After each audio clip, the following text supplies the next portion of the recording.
I'm TTBoy, and welcome to TTBoy's Tales. Today we have a very special guest. He is the guy who helped make San Fernando Valley the porn capital of the world. He helped San Fernando Valley generate revenues of at least $100 billion.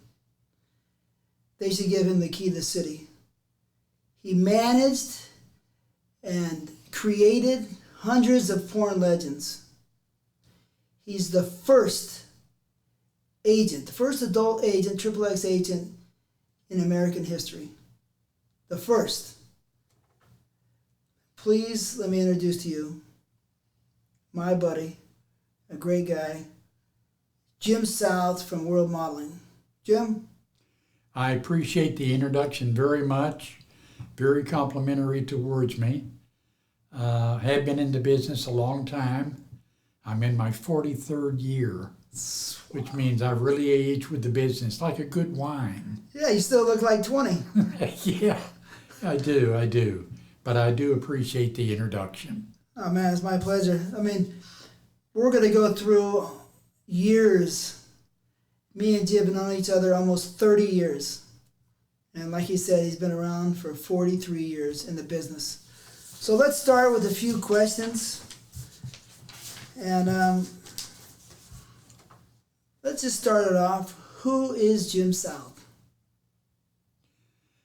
Jim South is just a fella that came out here from Texas, born and raised in Dallas. Came out many, many years ago. One fella asked me how the trip from Texas was. I said it was fine, except we went up a very steep incline going up. I fell out of the back of the covered wagon, but I got here okay. Wow, that's way back. That's 1860. Yeah. How old are you now? I'll be 80 next month. Son of a gun. Yep. Unbelievable. That's great. I hope I make it that long. Anyways, all right, so I have a list of questions. How was your childhood in Texas? My childhood in Texas was fine. My father was on the police department, the police force, for about 30 years. He finally retired. I had very good childhood, I guess, or very comfortable as a kid. Just a normal Texas boy. Yeah. How about the girls? Were they cute and pretty, and did you love them? Loved them to death. There were a few, and yeah, that's a good question. Any names that you can remember just out of the blue? I mean, that's 70 years ago or 65 or whatever. Any girls that stand out from way back? From way back? No, not that I can think of offhand. Okay. Been too long ago. All right, nothing special. I remember my first girl that Yeah. I was in love with in 1984. Shannon. Anyways, this is about you. So, how was it? How was it living in Texas? Because you told me before that your father was a policeman, like you just said, but he was a little tough. My mother and father they divorced when I was like a year old. So he really was not like a father to me. I mean, he was my father, but, we really didn't know each other, so to speak. And I was kind of wild as a teenager. Not wild like gang wild, but just a lot of buddies that I ran with. We had a good time hanging out at the bowling alleys and other places like that in Texas. And had a lot of fun as a kid. Really? Yeah. A lot of love from your mom? Yeah, very much so. My mother was very good to me. She, of course, I grew up without really a father, so she was like a mother and a father for me. So yeah, very much so. So are you a good bowler? Fair bowler. All right. So I'm guessing the girls were at the bowling alley back then. Oh yeah.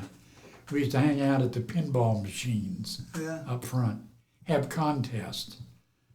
Like they used to years ago with yo-yo contest. Oh, yeah? Yeah. That was before my time. Yeah. Listen, when I was a kid, if you had a Schwinn bicycle and a Duncan yo-yo, you were set for life. Really? Yeah. Very simple back then. It was a lot easier. I mean, psychologically, I'm guessing. Yeah, very much so. Well, so, all right. So, I guess you told me before that you were in the military. Mm-hmm. I was in the Air Force. In the Air Force. And how long did you spend in the Air Force? I was in the Air Force almost 3 years. I got a hardship discharge. My mom had a breakdown, and they let me go a little early. But I went in at a very young age, was stationed in France, a town called Évreux, France.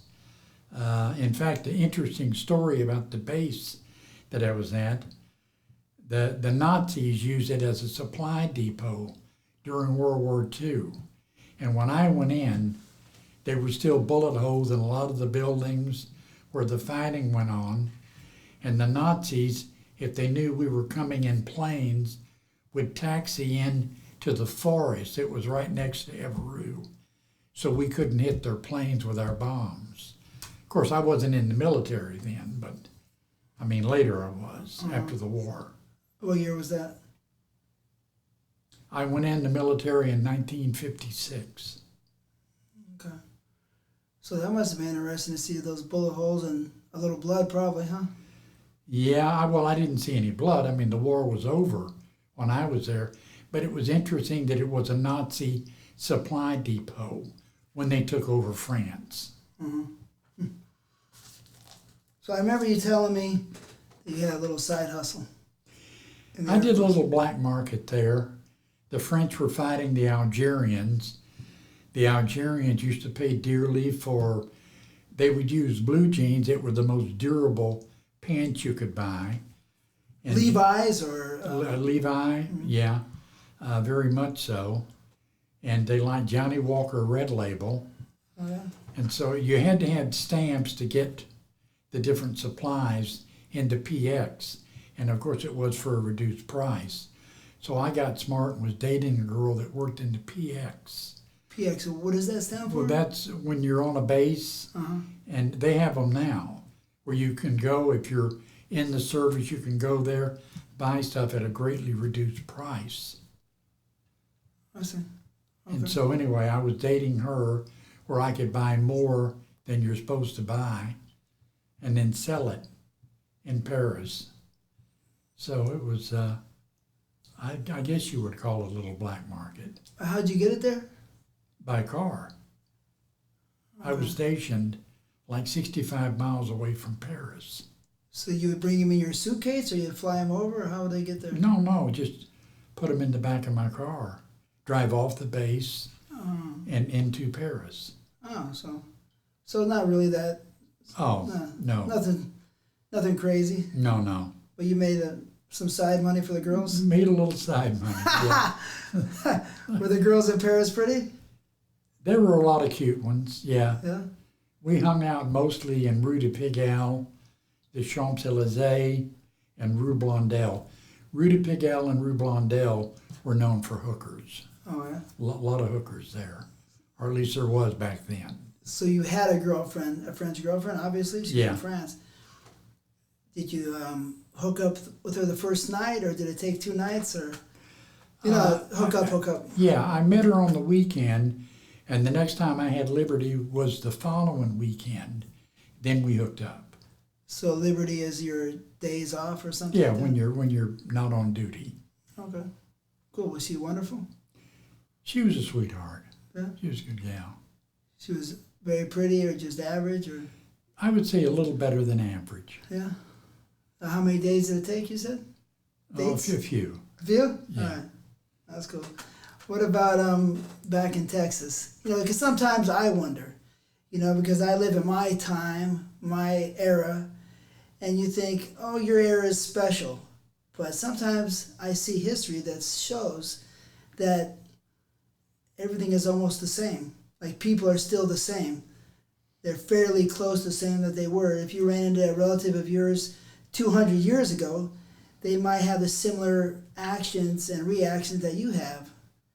That's what I think. Anyway, so when I hear stories, it was simpler. Simpler. Easy to get along with people. Of course, I'm from the South, and I think people that come from the South, most of them, even though you get all type people from everywhere, I think it's a lot easier to get along with people when they're friendlier, as they usually are coming from the South. I don't know why.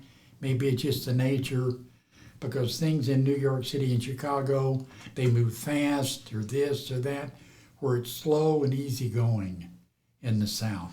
So there is a difference. There is a big difference. But the people, like the girl, let's just say, I'm always thinking about the women, you know? So my point is, back then, you know, you go out with a girl once or twice, and then you could hit a home run, or did you have to go farther because in those ideas, or the 50s ideas or 60 ideas, sometimes you think it's more wholesome, more apple pie, and things are more sacred. But so I'm always interested in that type of philosophy, those ideas and those actions. What happened? I would say people are people, even though they have different personalities, but it was still the same whether you scored on the first date or the second date, or maybe you wanted to wine and dine for a while and take it easy. It depends on the girl and depends on the guy. Yeah, right. Takes two to tango. Yep. So sometimes you get it the first night. Sometimes. Because you were a pretty smooth operator back then. I was a good talker. Yeah? I mean, how tall are you? 6'4". 6'4". Big Texas boy. Look at that hair. That hair is unbelievable, right? Yeah. I won't have that much hair when I'm 80. I'll be lucky to have a couple pieces. Anyways.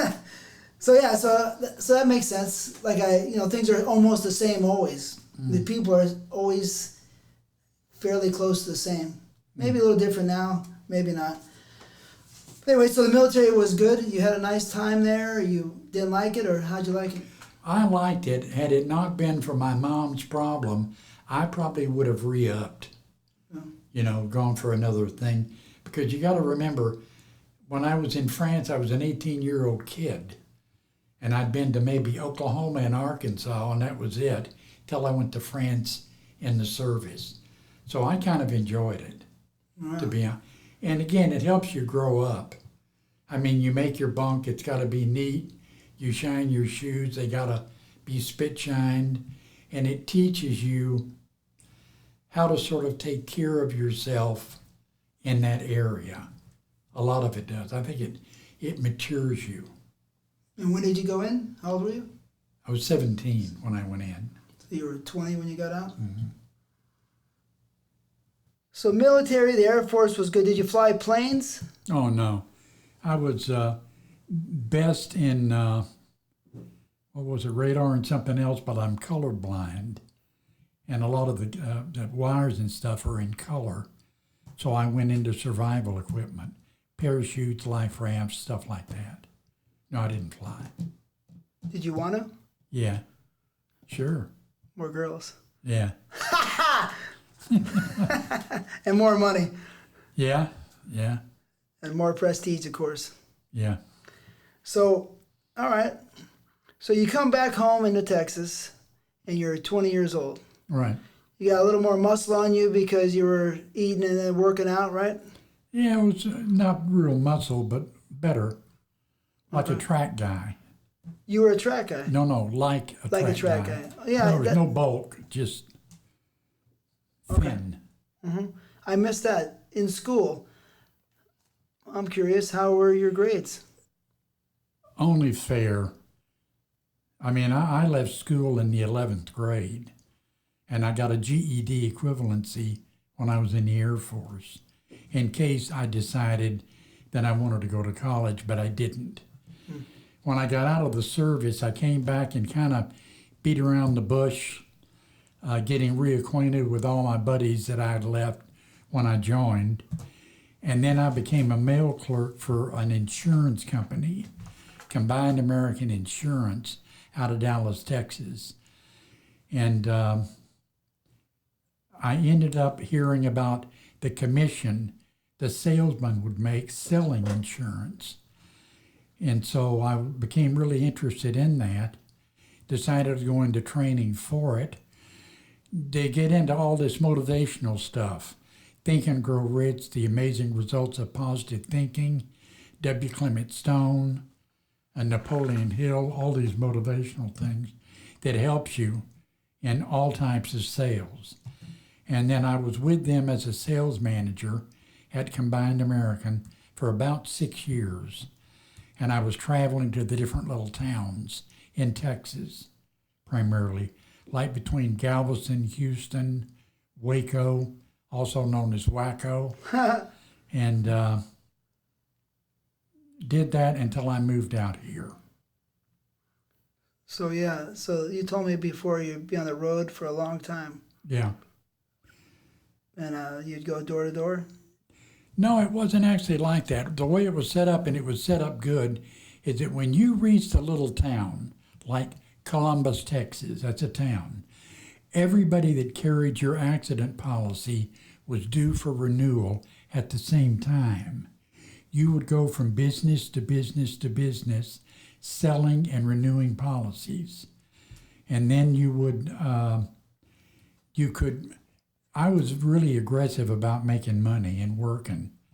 And so what I would do is when the business is closed, like at 6 in the afternoon, I would get people that were retired that carried the policy where you would have to call on them at home because they were no longer working, and I would do a bunch of those.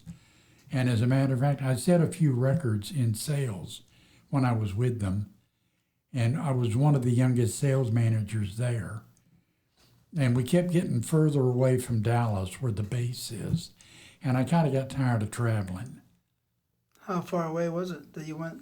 It was Galveston, Houston, Austin, Waco, just kind of all over. So just Texas? Yeah. Not outside? Oklahoma? Or... Well, they had them, but you were in a different group. Okay. There. So you won a bunch of awards? Mm-hmm. For the most sales? The most commission and the most sales in a certain month and the income. But you got to remember how long ago this was. This was about 45, 50 years ago. So the money back then would not be as great as it is now. But you could buy a lot more with a buck back then than you can now. Mm-hmm. So give me an example how much a good week brought you. I would say a good week on counting new sales and renewal of sales. Knew probably about 3,000 to 4,000 a week, which was back then, it was a lot of money. You got 3,000 to 4,000 a week in your pocket? In sales. In sales. Oh, okay. But what about in your pocket? What'd you get? You'd figure up about 2,500. So that would be 10 grand a month. Wow. Back then, a new car, a new convertible would run about $3,500. Well, that's big bucks. That's good money. Yeah, it was very good. Wow, I didn't know you made that much. That's a lot of money. You had to hustle, though. So $10,000 a month a lot of times? Yeah, quite a bit. Wow. And plus, you got to remember, I made a small commission off the guys that I managed. It's almost like, I know you've heard of the magazine people that go from town to town selling magazines, and they're a group. Mm-hmm. That was what it was like, except it was insurance. Oh, that's a lot of money. $10,000 is decent money right now. Yeah. But back then, you must have been having a great time. Pig heaven. Pig heaven. Nice. What kind of car? You had a brand new car? Had a new Bel Air convertible. 57. 57? Oh, that's a cool looking car. Yeah, blue.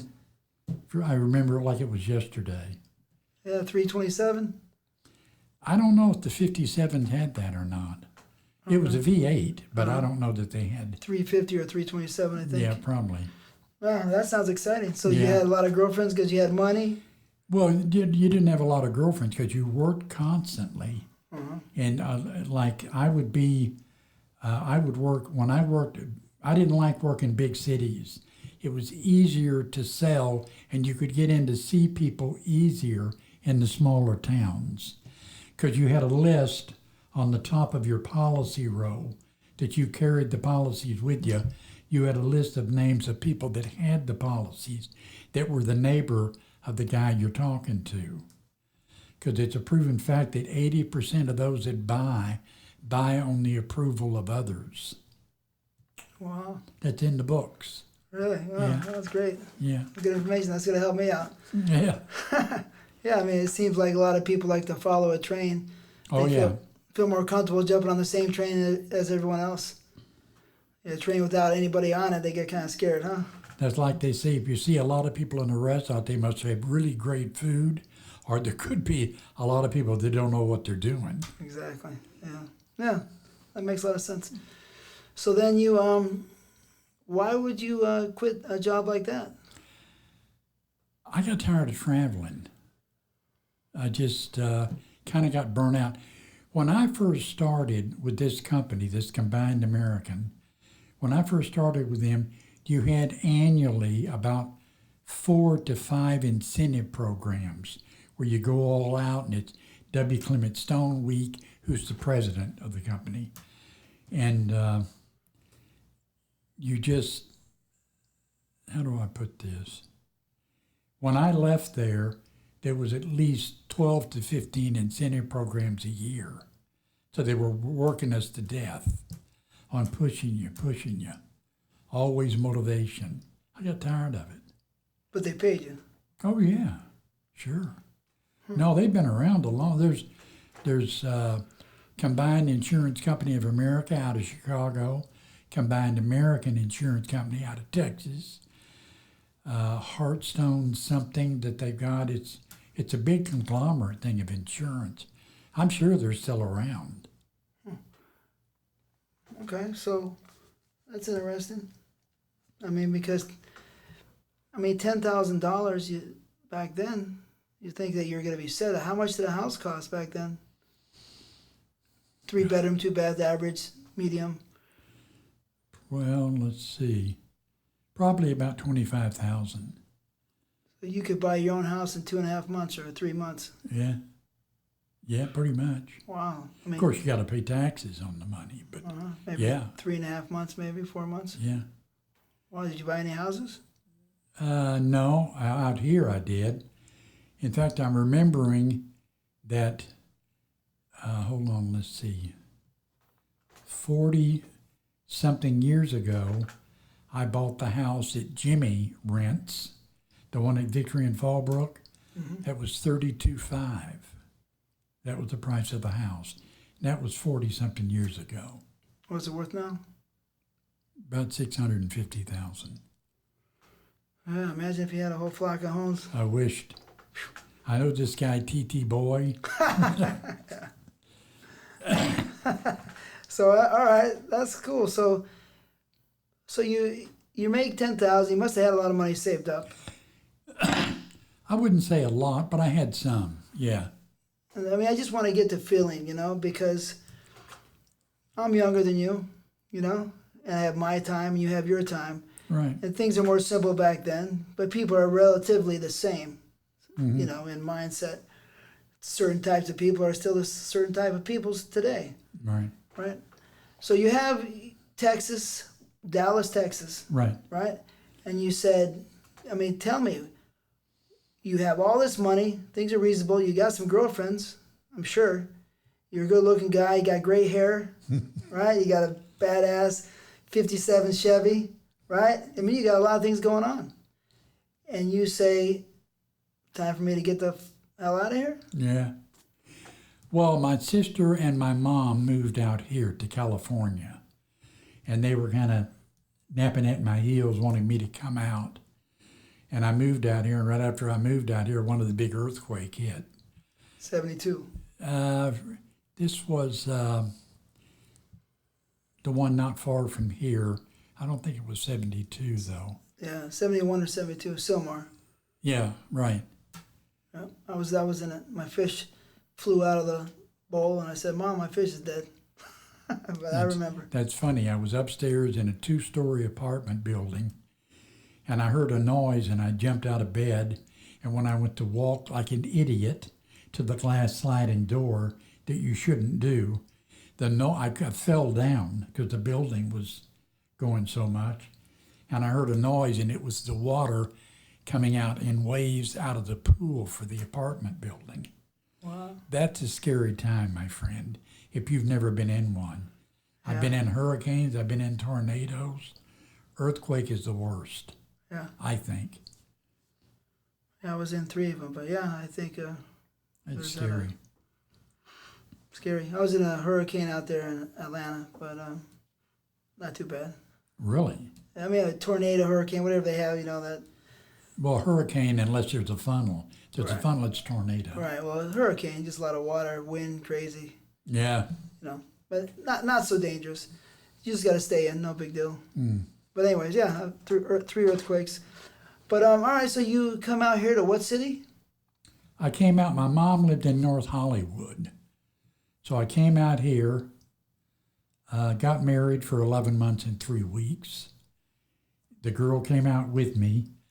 My cousin, Billy Thomas, of course, my cousin and myself brought the girls with us, and we both got married at a little chapel in Van Nuys. Wow, that was your best friend? Because it's a double marriage? No, just my cousin. Oh, your cousin. Oh, sorry. And anyway, got married, and then I went to work. Let's see, who did I work for first? Well, hold on. How was the marriage? So that 2 people in the same chapel? A double marriage, you're saying?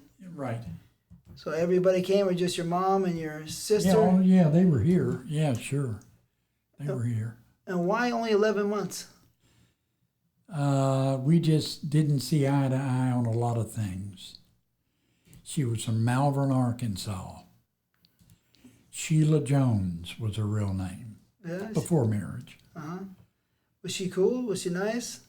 She was nice. We just disagreed on a lot of stuff. I mean, what kind of girl are you I think marrying? she missed home, too. I'm interested. What kind of girl? Because you're young. You're 26 or 27? Right about then, right? Yeah, something like that, I guess. So you're young, you're strong, you got the gray hair, and you got money. I mean, you got it all, right? And so you can talk well. I mean, there's a lot of things, a lot of great things going for you, right? So then what kind of girl is grabbing your attention enough to marry her? Well, now, back then, I went to work in a modeling school, okay? And it wasn't like I jumped right into making a fortune, because a modeling school, I sold courses and stuff. No, but I mean... And then I started managing all of their schools. Then it picked up a little bit till the checks started bouncing right here in Sherman Oaks. It was Pat Quinlan Modeling Agency, and it was primarily a school. It had nothing to do with nudity. Right. But I'm just still wondering what the girl looked like that got your attention for 11 months. Sheila Jones. If I'd have thought, I'd have brought my old wallet that has a bunch of pictures of a bunch of girls I dated. Really? You know how you can open a wallet and the pictures fall out? Yeah. I've got one of those that I've still got. Really? Yeah. Wow, that would have been great. Yeah. And so she was a blonde or a brunette? Brunette. Yeah. She was like a outgoing girl, or she was quiet? She was pretty outgoing. Yeah. Pretty outgoing. Drinking, smoking? Drank a little. I don't think she smoked. Oh. I don't think she smoked. Drank a little. She was just a cool, nice girl? Yeah, she was all Cool, right. cool. Was she a cool girl? You know, some girls have their own personalities that are just cool, smooth. Some girls are dorky. You know, I know you wouldn't marry a dork, but, you know, even a pretty girl can be dorky. But some girls are just cool. She was pretty cool. She was pretty good. Okay. We had probably known each other, I don't know, a year or two when we got hitched. So you met her in Texas, you said, right? Oh, yeah. Right. Brought her back out. Okay. So you got married and you were out here in California, North Hollywood, for how long?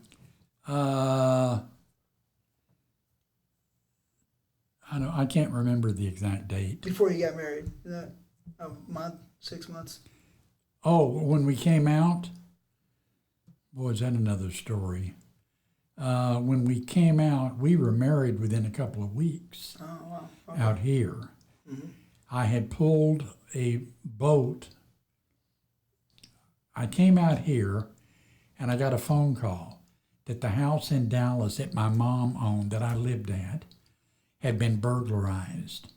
So we drove back to Dallas, me and a friend of mine drove back to Dallas. I helped the cops figure out who burglarized us. So it's like this. I go to the house and the furniture's gone, the TV's gone, everything is gone except the boat. The boat was backed into the garage. It was a 17-foot boat. And I talked to the neighbors, and the guy across the street who never has a job was a kid that worked on cars. He was a car fanatic. And I was talking to him, and he said, yeah, he said, I remember, he said, I've seen this guy with you before, the one that came out. And I said, you did? He said, he came out. I knew him by his car because he had some hot Mustang or whatever it was that he had. But he came out, he dropped a guy off that sat on your front porch. Within about 35 minutes, he came back pulling a U-Haul trailer. And he was loading the stuff up. I figured he was moving out for you. Now, how did I find him from what I just told you? You got any idea? A girl you're going out with? No. If he left somebody and they sat on the front porch, and within 35 minutes, he came back with a U-Haul trailer, then all I had to do was look up any U-Haul places within 15 minutes of my house. And I knew the car because the kid across the street told me what kind of car it was. They looked it up. They caught the guy. I forgot his name, but I knew him. And he'd been in the house before. And at any rate, he ended up hitting one of the sheriffs in the head and escaping. So I don't know if they caught him after that or not. Not sure, yeah. Hit him in the head, so knocked him out and took off. Yeah. Wow, that's a pretty serious guy. Then I load what I've got left in the house in the boat. I pull it out in 23 hours from Dallas to here. I back the boat into my mom's carport at the apartment building. I'd just fallen asleep. It'd been 2 days since I slept. Just fallen asleep. Somebody's pounding on the door of my mom's apartment. I opened the door and this scraggly woman said, "Whose boat is that downstairs?" I said, "It's mine." She said, "You can't park it there." I said, "Sure I can." I said, "She rents an apartment and a place to park. She's letting me use it." She said she didn't have the authority to do that. I said, "Go to hell." And I slammed the door in her face. I was upset.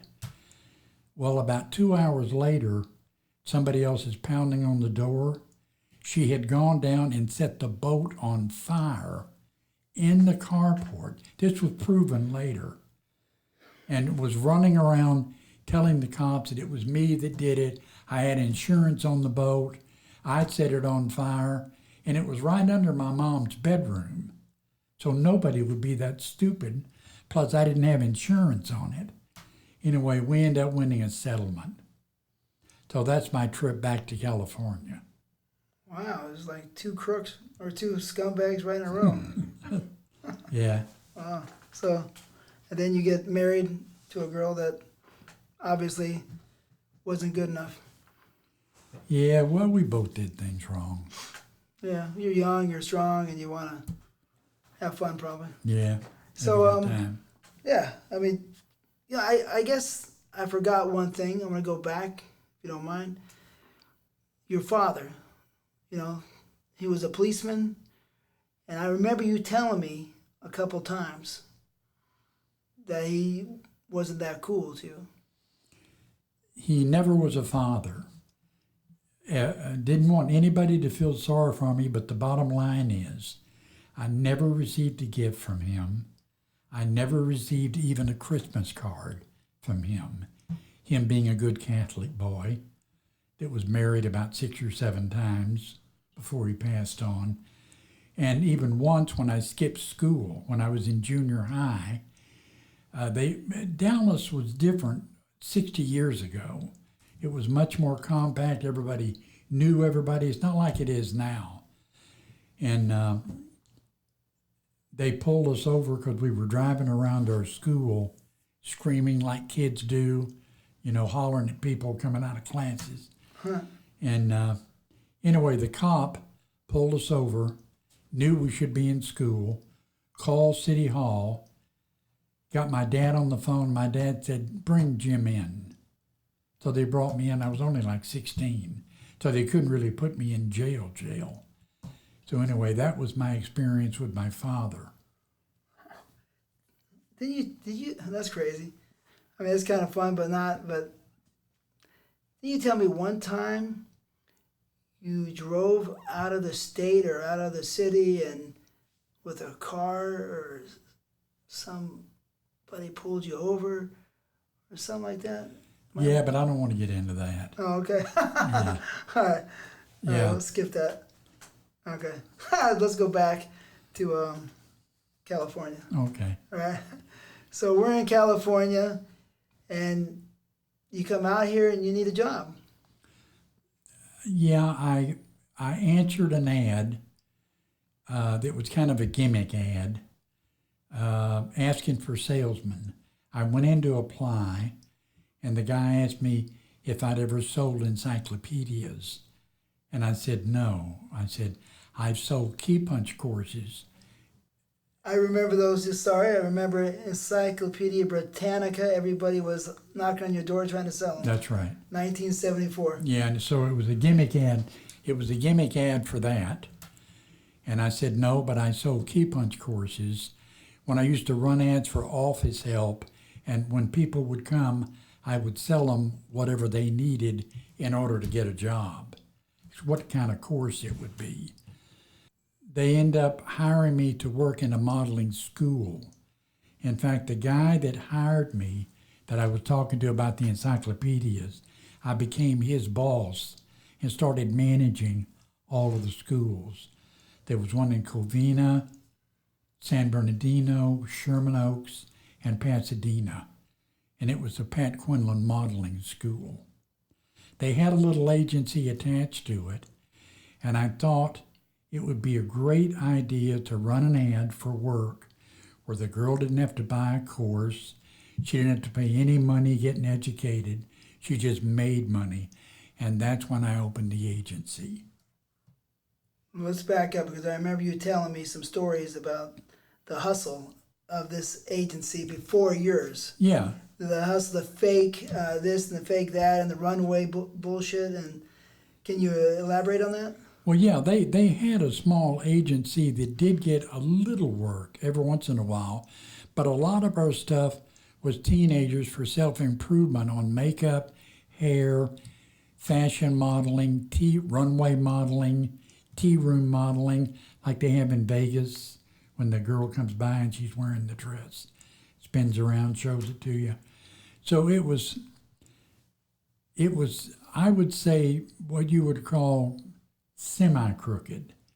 You weren't stealing from them, but you were enrolling people that you knew probably would not get work. But their appearance would get better from the classes in makeup and stuff. And then they even had teacher training that if you did all of the courses and you were a girl, if you did all of the courses, you could buy another course to become a teacher in doing it. But didn't you tell me they put on fake runway shows? No. They would. Not fake runway. No, they. They used to have practice shows at the school. Okay. Where there is a runway where they teach, and they would have it, but it wasn't really fake. Okay. All right. So that's your first experience with a modeling agency or just an agency in general. Some from punching keys to talking girls in the. From working for a modeling school with a little agency to opening up World Modeling Talent Agency here in Sherman Oaks. Okay. So we go from I mean, you just got sick of doing that, or you didn't like it. I remember you telling me before you didn't feel comfortable with their practice so much. You mean the school? Yeah. Yeah, it bothered me a little bit. But I did see, I really and truly, a lot of improvement on a girl's appearance once she had completed some courses. Anybody can have help with makeup, and hair, stuff like that. Okay. So sometimes it did help. It did help their psychology and their Their self-confidence. confidence. Okay. And also, they had where they would act out with small scripts with a closed-circuit camera and then play it back for the class, your acting ability. Periodically, they would pick up stuff. Okay. So that was your entryway, gateway into understanding a little bit of agency work. Right. And so then how long were you there? With the school, 5 to 6 years. Wow. Yeah. What kind of money were they giving you or paying you? Not really that good. Steady, but not really that good. At the end of it, towards the end, Mr. Quinlan, the owner, worked for the agency. Mrs. Quinlan worked there. Their daughter, Pat Quinlan, that they named the agency after, worked there. Her husband worked there. They end up bombarding us with payroll that we couldn't make. It was just too much expense. That's when he started bouncing checks. What do you mean the bombarding you with payroll? Well, the more people you hire to work in an agency that got a minimum of modeling jobs, the bigger load you've got on payroll. I gotcha. So he hired more people Yeah. and they couldn't withstand the. Yeah, couldn't. In fact, when I started, let me give you this.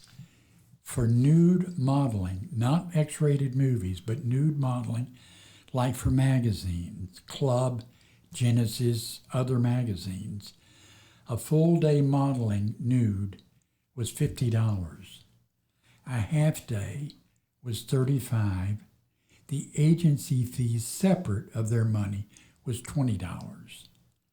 So that's how long ago this was that I've been in it. So, wow, you can't even barely buy a movie ticket today for $20. Yeah, I know. So that's crazy. So your agency fee was $20. A full day you said was 8 hours was $50? for the girl. Wow. And that's fully nude. Yeah, well, yeah, I mean, they would have some lingerie, but they would end up doing nudes, yeah, Was that for magazines. just normal gallery or high society? Yeah, or right, like whatever. that, yeah. Of course, Playboy always paid a lot more And Penthouse. than Penthouse. Well, Playboy paid. You ever know how much they paid back then? Any idea? No, not really. You were obligated for other things with Playboy. Like if he called you and there was a party and a bunch of bigwigs were coming in, you were told to get down there and entertain in the party. Not hook, but entertain. You were kind of obligated for that. Penthouse, you weren't. Playboy, you were. So did you talk to Hugh Hefner before? Yeah, a little bit. Yeah. Mm-hmm. Face to face or just on the phone? Face to face. All right. Was he a cool guy? Yeah, he was all right. He liked exclusives, where they don't work for other people, which means we lose money. Right. And the girl loses money eventually. So did any one of your girls become a playmate? For Penthouse? No, for Playboy. No. No. Not that I'm aware of. Okay. But they would keep the girls around. So. Yeah, Penthouse, yes, but not Playboy. So Hugh Hefner, you met him at his house or at the agency? Agency. He came over to your place? No, I went to him. Oh, he went to his place? Oh. I always kind of thought he was kind of cool. Yeah, he's all right. He's okay. Yeah, we know that we're going to bring up the guy who was not very cool, later on here, Larry Flint. Not as cool as we would like. But anyways, Hugh Hefner was fairly cool. He just seemed like, because he's dead, but he seemed like a guy that was fairly mellow. Yeah, I would say so. Yeah. I know he didn't get along with Flint. Now they're at war. Yeah. Yeah. I mean, I wasn't involved with it, but they didn't see eye to eye. Always had respect for both those guys. Are very intelligent people. Huh? To a point. To a point. This is let it all out. You know what I mean? But we'll elaborate on Larry later. But all right, so you say the hell with this place. They're bouncing my check. You're mature now. I remember when I was 35. You have enough information and enough strength to do your own thing. Started out just handling magazines.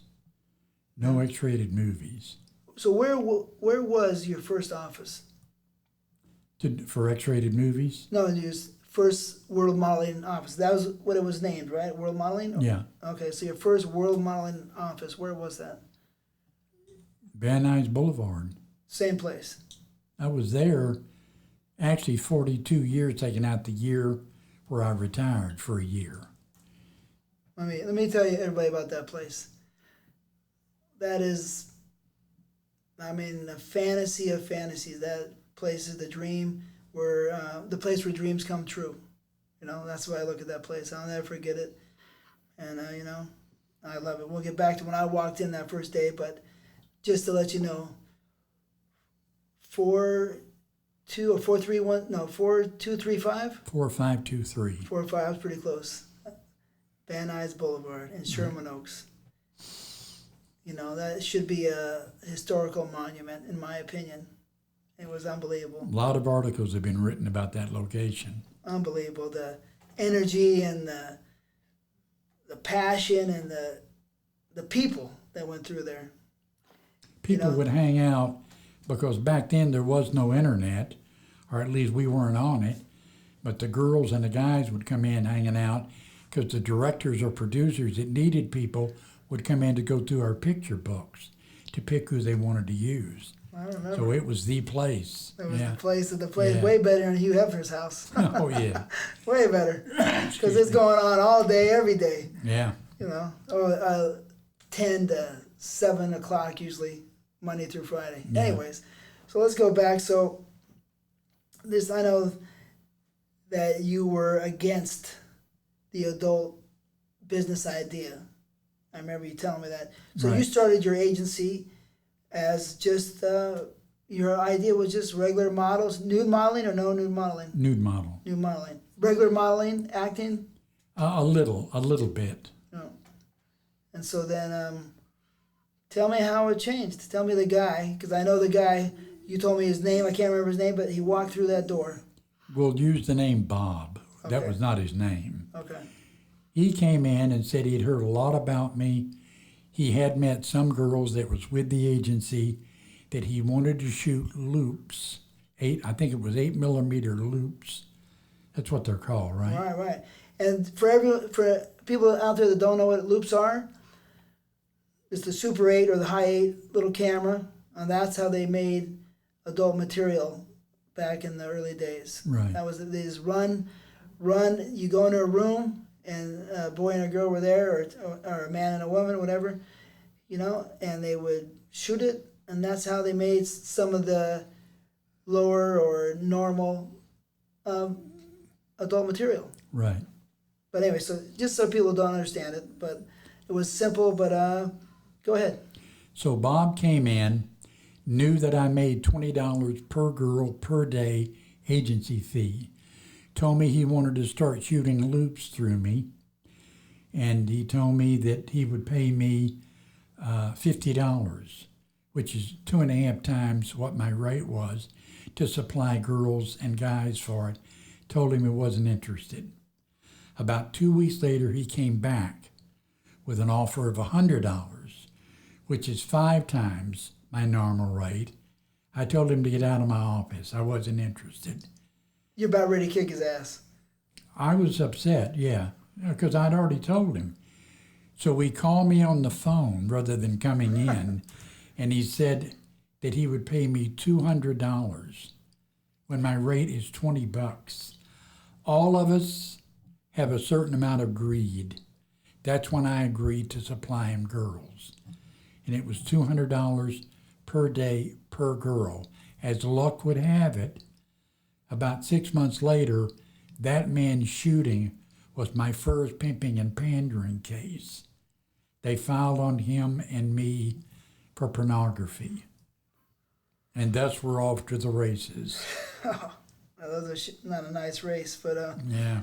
But sometimes the highs and the lows help give a contrast to the good and the bad, and and I've been there in some ugly positions. But Back then there were only two agents: myself, World Modeling, and Pretty Girl International, and we got just tons of business. I mean, it was unbelievable. When I was doing it by myself, I used to get in there about 8 o'clock. I'd open at 9. I would get out of there like at 9 or 10 at night. That much time and still not be caught up. I mean, those were the days. Yeah. And then the internet came along, and now everybody and his brother is an agent. Right. Or at least they say they're an agent. Right. So let's go back. I'm still curious because you didn't tell me. I mean, you're making $10,000 a month, and then you go to this guy, this modeling agency, Pat Quinlan, and how much was he paying you a week? From $10,000 a month to how much a month? Oh, I don't remember. It's probably, I don't know, maybe $1,500 a month. $1,500 to $2,000 a month. Wow, so it's a huge step down. Did you feel like you made a wrong choice? No, I needed a job. No, but coming to California, did you feel like you made the wrong choice? No, my mom and sister wanted me to move out. They kind of nicely nagged me about it, so I moved out. That was nice, yeah. Yeah. You're a family man. I know you are. And so here you are. Now you're making just a regular agency. You started yourself. How much are you pulling in now before the adult cycle or adult, filming? Oh, I don't remember. You mean before we were handling movies? Exactly. Probably $1,000 a week. Maybe more. Okay. So you're still not back to where you once were back in Texas, which was home. But anyway, so now that you have given in, right? Right. And I'm very happy. Thank you, Bob. Thank you for, talking Jim into, otherwise I wouldn't be here right now sitting with you. Anyways, so now he's paying you 10 times the amount that you were getting per day. And now the business is kicking in a little bit more, or it's more because you weren't in there. Now it's you only... mean with the movies? Yeah, with the movies. A lot more. So what are we looking at now, money-wise? We're looking at an average week. Now, this is before we got any percentage from the girl. This is just the agency fee paid by the director, not the agency fee plus the percentage that everybody does. I would say an average month for me would be 35 to 40 new girls minimum. I'm sorry, let me start again. Average week on new girls were 25 to 35 a week. I was flooding the newspaper with ads. Orange County Register, Long Beach Independent, Santa Monica Evening Outlet, the Daily News. I was in all of them. They were coming in faster than I could keep up with them. An average month would probably be about 40,000. I was making my salary plus about 10 grand a month on top of that. So 40,000 in 1975, 6? I'm very bad with years, but it's close. I could be off. Okay. So that you must have felt like you hit the mother lode. Yeah, but I worked. I mean, I put in the hours. Yeah, but all those pretty girls coming in. Yeah, because I was spending $7,500 a month just on ads. But 7,500 a month. So you're bringing in 40, but you spend Right. 7,500 plus. But the rent is cheap back then, and Yeah, most utilities are cheap. So you're probably bringing home 30,000, right? yeah. That place, the place where my office was, that started out, including utilities, $225 a month. Huh, that was great. And then when I left, it was $2,800 a month. Huh. Big difference. Yeah, I love that place though. But I would have helped. Me and you both, partner. I would have helped pay that 2,800. Yeah. It was a, it's just an unbelievable place. The wood paneling, the girls, 11 by 14s on the wall, on both sides of the wall, and Yeah. the window in the back, or whatever you want to call it, toward the highway, or Yeah. Van Nuys Boulevard, and the back rooms, of course. Yeah. Okay, so that sounds great. And then all these girls, you said they're flooded. They're just coming. Yeah. What? And because what would the ad say? It would say girls wanted 18 and up, or 18 years and up, for figure photographic modeling, which means nude. We did tell them when they called on the phone that it was nude. They didn't have to do X-rated movies to be with us. I could keep some girls busy just with magazines back then. You can't do it now, but we could back then. So there's that many magazines, people shooting. Oh, yeah. Well, if a girl's good looking, yeah. So what kind of girls are responding to these ads? What do they look like? All types. Yeah? All types. I mean, some very pretty ones. Oh, yeah. We got some awful lot of pretty girls from Orange County, out of the Orange County Register. Those are the best girls. Well, you get good girls all over, but they were some real pretty ones from there. So at this point in time, let's say it's 76. What percentage are doing movies, and what percentage are doing just magazines? I would say probably 65% doing movies, 35% not. So this is. But then some of the 35%, if they weren't pretty enough to get work because of the competition that's out there, they would come over to doing movies if you weren't getting a magazine work. Not always, but sometimes. I see. So 1976 or 77 is pretty much film work. I mean, they're shooting high-8 film, but also they're shooting regular 35 millimeter film, right? Yes. Right, and you have the directors who are coming in, and so let me. How much were the girls getting paid for the magazines? I know the magazines. I looked at so many as a kid. It probably, people like Steve Hicks, Sue Rando, Fred Inke, and other people that shot for the better magazines, the girl would make between $300 and $500 a day, from not sex, just nudity, and that's true even today. Yeah, so that was great for the girls. Yeah, They were happy. Did they love you? as long as you're keeping them busy, they loved you. Yeah. Well, I remember I talked to Christy Canyon the other day, and she said she loved Jim. I absolutely adore her. She said Jim is the best. That you can't really say much more than the best, but it's only the best and most positive energy. And when she said your name, you could feel it. Yeah, absolute sweetheart. I think she's the one that interviewed me on Playboy over the telephone. Yeah. I forgot what it's called, but Yeah. she's a sweetheart.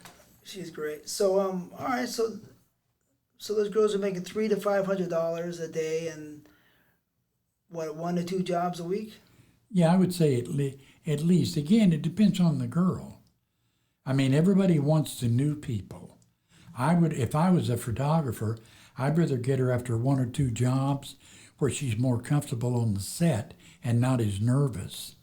If we're talking a brand new girl, 18, 19, 20 years old. We have our assistant. Check and see how much the minimum wage is in 1976. $2 or $2.50. $2 to $2.50. Excuse me. So there it is. I think you're a little early with your dating, though, with your dates. Yeah. I think you are a little bit. 78, 79. Well, if I've been 43 years, wouldn't that make me opening that place in 76, 86, 96, 206, 216? Yeah. Yeah. So 76, but it's only, okay, yes, all right, so yeah, my mistake. I don't know how long you were open before Bob came through. Oh, probably a year or two. Okay. So now it's 78 maybe. 78. 79. Okay, yeah. so now we're talking 78, 79. Well, minimum wage is a joke. I mean, nobody can live on minimum wage. Not out here in California. No. Nobody can. And let me go back My to heart goes out to those people that you see on TV. Yeah, it's rough. The mothers holding 3 jobs. Mm-hmm. But I mean, back then your dollar went a lot farther. Oh yeah. Oh, no comparison. So, the point is that $2 an hour, but you can still have a apartment and a car by yourself as long as you work 40 hours a week, right? Right. Pretty much. Anyway, so let's just say. So look it up. What's 1980? That's a better year. This is when things are moving, really good for you. Mm. The old minimum wage was $2.90. The new minimum wage was $3.10. And that would probably be equivalent to what? $8 now? So $3 in 1980, and these girls are making, instead of, let's say 40 hours, $120 for a week of work. Mm-hmm. In 1980, these just for magazines. Right. They're now making close to $1,000 a week, maybe $4,000 a month, Mm-hmm. right? Or maybe more if the girls are super pretty. We know they work a lot more, Right. right? Maybe 3 times, 4 times, and it doesn't matter if you're pretty in a normal job. You still get the same wage or fairly close to the same wage. Close. Yeah. So you're not making that much more being a pretty girl, Mm. only in the magazine world Mm-hmm. or the adult world. So, anyways. $4,000 compared to $400 or $480 a month. You know what I mean? So it's 10 times, at least 10 times the amount they're making. And now, I mean, the people you're help generating this much money just for magazines. You're giving them this much money. You're getting them this much money. Right. So I mean, you got to be the savior to a lot of them. They must love you. I think a lot of them, and I don't mean this the way it sounds, I think it saved a lot of them from going into straight prostitution. Because if you can't eat or you can't feed your kid, you're going to do what you have to do. And that's the way I look at it. So I just imagine that it helped a lot of them not go on the street. You kept them away. So, all right, so we got the magazine world, our idea right there, except for, Penthouse would pay how much? Their centerfold, I think, is $5,000. I think. A layout is like $1,500, somewhere around there. In other words, a shooting that's not centerfold. Right. So the centerfold mostly was the cover too, right? Or most of the time, yeah. Right. So then, $5,000 for one shoot back then, the girls must have been going It's crazy. like very, very, very popular Asian girl, Lonnie Sanders. I'm going to give you her real name. That's her modeling name. I heard of her. Not Christara Barrington. Lonnie No. Sanders. I got her penthouse centerfold, and the first Asian that I got centerfold. Mm-hmm. And also got her either a boy-girl or a girl-girl shoot for penthouse for a different month. Uh-huh. So you can figure she made probably $7,000 off that. She loved you. All right, let's get to the movies. It's 1980, right? Star 80 with Dorothy Stratten. unfortunately she gets whacked, but she Right. looked beautiful. But she didn't come to your office, did she? No. No, okay. So, how much are the girls getting paid for film work in 1980? It varies because there were so many girls that some of the directors could lower the price a little bit and still get a girl. I would say for an X-rated in and out loop, not a big feature where you're there 14 hours, I would say they would get anywhere from $700 up to $1,000 for a boy-girl scene. One scene. Yeah, So would they do one scene a day or two scenes a day? usually one. One scene a day? Would they? Because when I was an actor, I was hopping all around the town to grab scenes, right? Right. But would some of these girls do that, or that wasn't really practiced? There then? were a few, but most directors didn't like being second in line on a one-day shoot because something could happen on the first shoot where the guy can't perform or can't get it up or whatever, and she's there for a prolonged period of time, which throws the second director on the second shooting that day off. So a lot of them didn't like that, a lot of the directors. Yeah, I understand. Yeah. So all right, so maybe $1,000 compared to what is that? $24 a day. So $1,000 a day or $24 a day, plus minus taxes. Right. Off the 24, not the 1,000. Right. Right? Because there was no such thing back then for the talent. So, I mean, when you think about that, I'm sure they told their friends and their friends told their friends and so forth. You can get $1,000 a day or more or whatever, and possibly, right, work 20-some days out of the month. Right? Possible. Some of the girls. I mean, video wasn't going that crazy yet. Right. But they're still filmed, but video started popping around the corner. Beta cam. These girls are making $1,000 a day sometimes, maybe $20,000 a month. Life is good. And like, what type of girl, for the audience, I know quite a bit about the adult business, but what type of girl would work the most? Well, most of the time meaning directors, most of the time they like a girl that looks young. Not underage, but 18, 19, 20, 21. However, I am known for having a lot of MILFs with me. In 1980. Oh, in 1980. Young girls. So because MILFs didn't come around till later, the idea. It's changed a little. Right. But 1980 was all about young looking, pretty. Yeah, and most of the girls that called us were anywhere from 18 to 25. A good percentage of them were. Not anymore, but a good percentage was. So I know you said there was like 25, 30 girls, 40 girls a week? A week. Brand new girls. Yeah. In 1980. So 30, 40 to 40 girls a week, brand new. How many of those were pretty? I could go months and not get one, and I could get two on the same day separately. It varied greatly. Okay. But I know, and most people might guess, but, just to confirm it, the girls who, on average, would work the most, or what people wanted, of course, were the girls with blonde hair and big breasts. I would say the big breast, yes and no. There's quite a few directors that will not shoot you if your breasts are augmented or fixed. Oh, in 1980.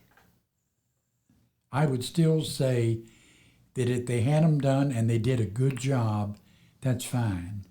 The problem is with that, from one of the best surgeons, a girl could have them done and they look almost like footballs. That's no good. That doesn't help the girl. I didn't like them. I didn't like them either. They felt like bricks. But in any case. But 1980 doesn't have so many fake breasts. No. So, I mean, not we're anything just, like today. Yeah, we're still in 1980. We're just enjoying the time of, I mean, you know, the sunshine, California, LA is more relaxed, more cool, right? I mean, it's beautiful, right? Mm-hmm.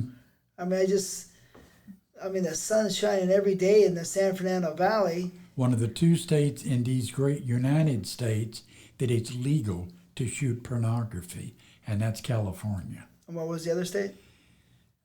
I'm not sure, but there is another state. There are it depends on how they enforce the law. If your mayor is liberal, like in San Francisco, they never pursued the pimping pandering law. If they aren't liberal, if they're conservative, they'll come after you. That's one thing I want to touch base on. So you touched that. Let's, you know, I don't want to get out of the loop of the girls. So let's go back to the girl. Then we're going to hit that because that's a very important point. And so these girls, 1980, big breast. The girls would do film and sometimes work. I mean, I wasn't there in 1980. I came in the late 80s. Mm. But, you know, I'm sure there was more shooting going on when I came. Right? Right. And so 1980, you're saying that some of these girls could still work 20 days a month in film? A few.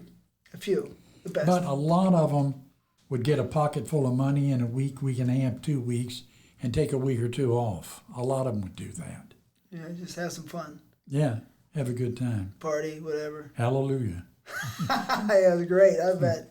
The cocaine was probably unbelievable. I know you never did it, but... Nah, there's an old Texas saying, don't worry about the mule going blind, just load the wagon. Yeah.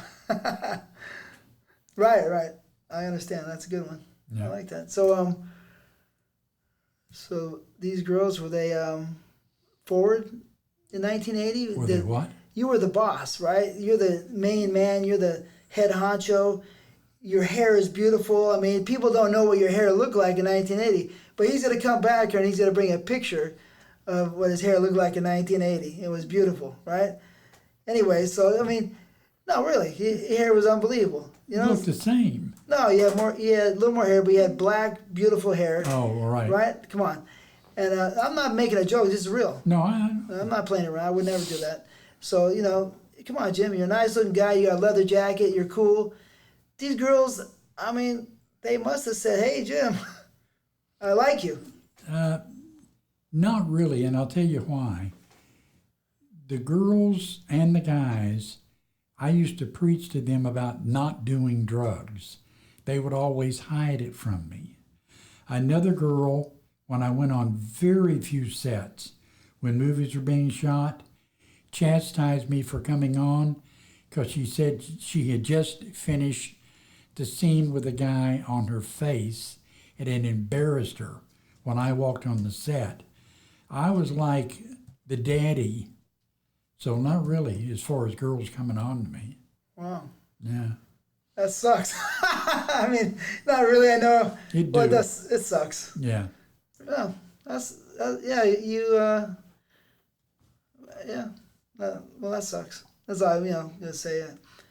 You're, for sure, a lot more gentlemanly than I am, you know. But any case, so... you know, just when I used to watch those movies back when I was a kid, I started watching movies in 84, 85, 83, whenever I could, you know, get to them. All right. They were difficult to get to. I mean, most of those girls, those people got to understand that if you watch movies from probably 78 on to probably about 2008, Right. 2010, those were world modeling models. Probably about 90% of them. Probably during that time, you know? yeah. I mean, you made stars out of so many women. You made people so much money. You know, I mean, I don't think people realize what you've done for them. I don't think that they'll ever realize it, or even the people that are long gone. They probably never realized who you really are, what you did. You were the professional of professionals with a sea of beautiful mermaids, you know, just all over, and you didn't take advantage of them like 99% of the people in the world would, and that's why your agency lived on for so long, right? Because you didn't, you know. God, you remind me of Bill Margold. Yeah, he was great. I loved him. Yeah, because he used to go on about us as you're doing. Hmm. I miss him. Yeah, he was an advocate of mine. It was so nice of him to get my back because some people didn't. But yeah, he was great. So, anyways, people. I don't think the people understand the talent or the city of San Fernando Valley because, like I said when I first started this conversation, you help bring, I think, hundreds of billions of dollars of revenue through this city. Through these cities of San Fernando Valley, mainly Chatsworth. Right. But it's part of the LA County, so let's just call it that. LA County, you brought billions upon billions, and yet you've not really received the recognition that you should have received, I believe, as far as a moneymaker, and a man of integrity and strength, because there's all kinds of stories that we're going to get to about your troubles of pioneering this field, because it's pure hell. I mean, it was not pure hell, but sometimes it was pure hell. Right. Because it was against the law. And so right now, let's talk about that. You had to have been scared numerous times because I know some of the situations. And I want to hear from you. So right now, earlier you told me you and Bob get busted or, indicted. Right. Right? What happened? Well, we kept getting postponements through our attorneys where it ended up that I had 3 felony cases pending. The police, the guy that played in the Steve McQueen movie when he was a headhunter for people that escaped, that what do you call him? The dog or the guy that goes and finds the people that didn't report for court. Oh, a bounty hunter. Yeah.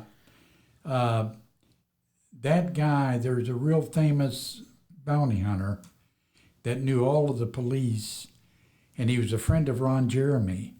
And this guy came into my office telling me that the cops were under the misunderstanding that if they busted me enough and broke me financially, the business would be gone. And I told him, I said, pornography will always be here. There's no one man, it doesn't matter who it is or what he does, that's got enough strength to end the business. It doesn't work that way. But it was 3 felony cases, including Traci Lords, which is another story. I had one attorney telling me I should plead guilty when it was a minimum suggested by the legal department of 3 years in jail for doing it. But tell me, I mean, how did this happen? Because I missed that part. You're in your office, right? You're just doing business as normal. You're not pushing drugs. You're not pushing anything. You're just getting girls 10 times the amount of money that they're normally making, or even 20 times the amount of money they're normally making, and you're keeping them off the streets. You're always preaching to them not to do drugs and and treat themselves poorly. Right. And here you are, boom. How does it work when they? I mean, they just walked in my office one day with a whole bunch of cops and a whole bunch of photographers, and Jim Como, who's with Administrative Vice here in LA, looked at me and knew me and said, we're coming in about Traci Lords, she's underage. And I started laughing. I said, you're making a joke, right? He said, no, we're serious. That's when it was in all the newspapers, on all the TV channels, everything. Now what they did is the state had indicted me. With the state on minors, they have to prove you knew she was underage, which I didn't know with the Traci Lords thing.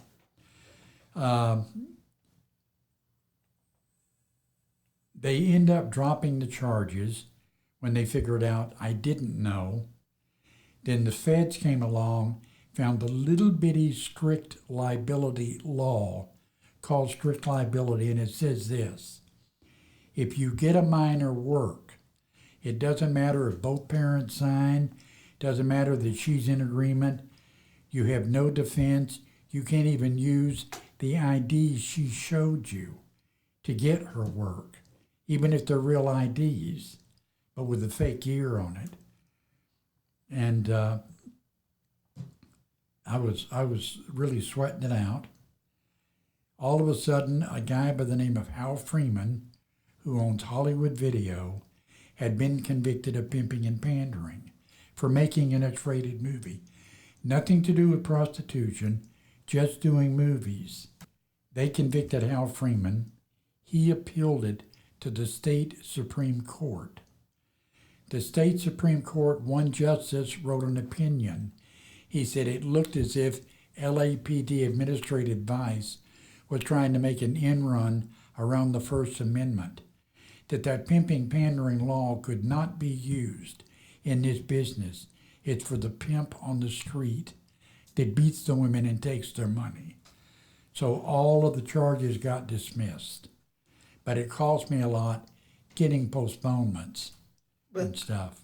How much did it cost?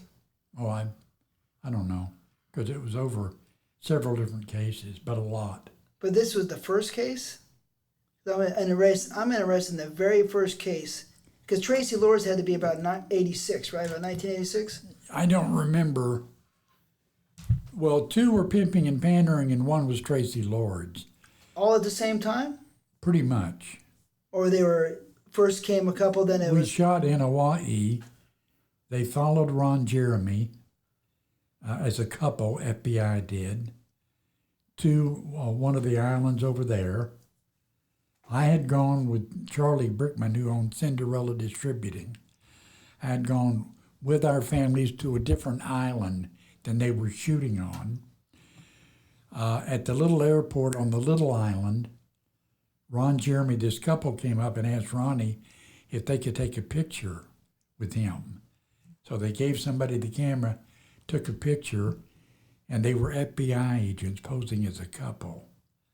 So that came up, along with the Traci Lords thing, along with one other thing. Remember what I told you earlier? They were under the misunderstanding that if they put me out of business, it would end the pornography business, which it wouldn't. One humorous story, on one of the girls, Ron Jeremy was in it, a girl by the name of Sherry Sloan, very pretty redheaded girl, was in it. Of course, they try to scare the girls. They tell them, your mom's going to know what you're doing. It's going to be in the newspaper. They're going to disown you, your family. So the assistant prosecuting district attorney had Sherry Sloan, one of the actresses, in the chair and said, Mrs. Sloan, and she held up a negative. And she said, this depicts you having oral copulation with an actor by the name of Ray Stone, does it not? Sherry took the chrome, held it up to the light, and said, no, I'm sucking his dick. Even the judge broke out laughing. That is a true story. Yeah, that's funny. So that's crazy.